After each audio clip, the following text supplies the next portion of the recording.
Today I'm going to talk about the power of uncaging your creativity, why we need to break boundaries, and just start shipping our ideas.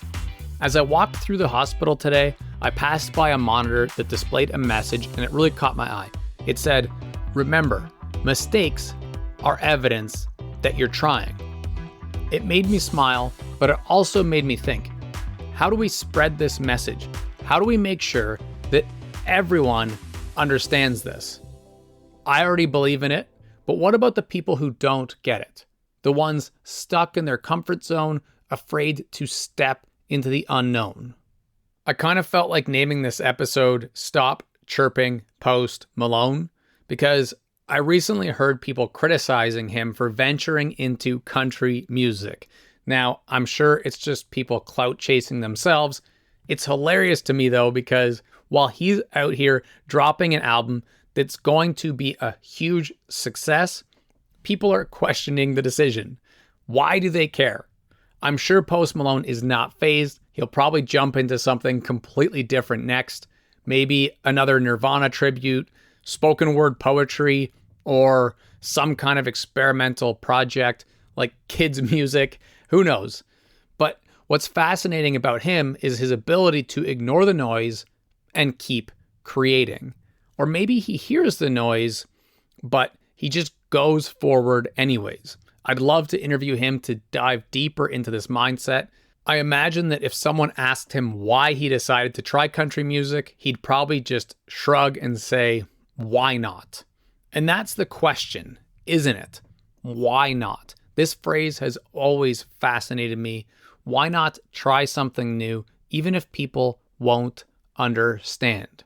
We often feel the need to create within strict boundaries, but most of us don't really fit neatly into one category. We want to explore the gray areas.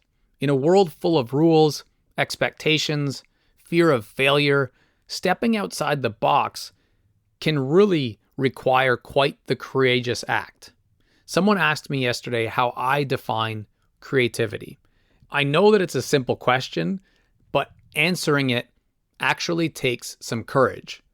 Creativity is such a broad topic that it's kind of hard to pin down. But I think the most important thing is this. It's not about what you make. It's about your willingness to make something at all. It's about pushing past the limitations that have been imposed on us, things from society, school, your family, friends, and your own inner critic, pushing all of that aside and doing the work anyways. Now, here's where things get real. Most people at some point get stuck, myself included. We get stuck within this cage that we almost built, or that the people around us who we look up to built for us. We get sort of trapped. A lot of people like to use the word stuck. Between kindergarten and adulthood, we've been told too many rules, received too much negative feedback, and started to believe that we're not creative. I've been there for years. I believed I wasn't creative because I didn't fit the mold. But there was a turning point, a moment where I decided to uncage that creativity, and I want you to have that turning point too. Even if you are creative and you're listening to this, you probably could reclaim some more creativity to feel and embrace more of your creativity that is truly you, like Post Malone hopping from one genre to the other. Steven Pressfield talks about resistance in his book, The War of Art, the invisible force that holds us back from doing the work. It could be fear, it could be doubt, but it's the voice that tells us our ideas aren't good enough. Now here's the thing. Creativity is like a statue that's covered in mud. It's still there. It's still there for you, it's still there for me, and anyone else who feels they aren't creative. It's just buried under layers of dirt and grime, but all you need to do is chisel away at it bit by bit, clean it up, and let it shine. Sometimes we could use prompts or constraints to help us get started, and that's okay, like fill in the blanks or a wreck this creativity kind of journal. But it's important to not let those tools become a crutch. It's a good first step, but true creativity comes when we stop relying on someone else's template and start carving our own path. The other thing that gets in our way, aside from caging our creativity, is a trap of realism. A friend recently asked me if it was realistic to pursue both gaming and engineering. Now, this word realistic always, 100% of the time, catches my attention. Who gets to decide what's realistic? Will Smith once said that it probably seemed unrealistic for the Wright brothers to imagine flying a metal contraption into the sky. For Edison, unrealistic to think that a small piece of plastic could light up a room.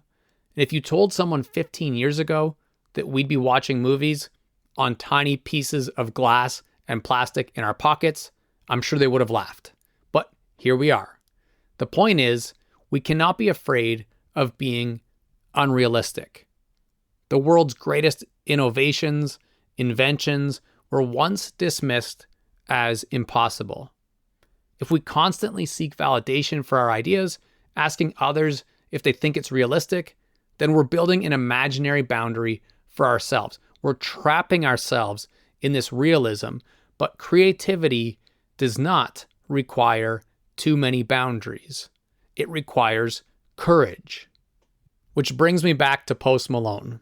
He didn't ask for permission to explore country music, and he certainly didn't need validation from critics. He just did it. And you can do the same with your ideas. Yes, there will be resistance, there will be fear and doubt. Society will always try to keep you within the boundaries, telling you to be realistic or more realistic. But even a small step outside that box, one bold idea, one act of courage, putting a little of your own skin in the game can change your life. And who knows, it might even change someone else's too. Now, the specific phrase, uncaging your creativity, is interesting to me. I'm not sure if there's a book already called that, but I spoke a couple years back with the producers of a documentary called Abstract that I absolutely love about my own idea of producing a film called Uncaging Creativity. It's probably another one of these things that I won't have enough time to do, but the idea is where we follow people who lost their creative touch, but then went on a journey to not just regain it, but thrive in a creative pursuit. The whole concept is based on my life. I stopped creating because I thought that that was the mature thing to do.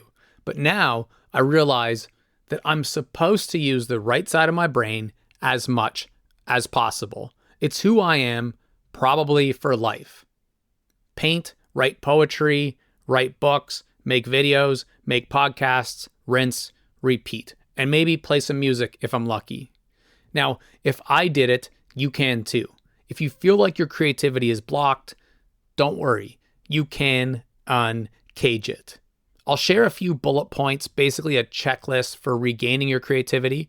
But overall, start by recognizing that great ideas often, maybe always, seem crazy at first. You don't need validation. In fact, most people won't get validation or never could, and that's okay. You don't need a perfect plan because if it was simple to understand or easy to do, then everyone else would be doing it.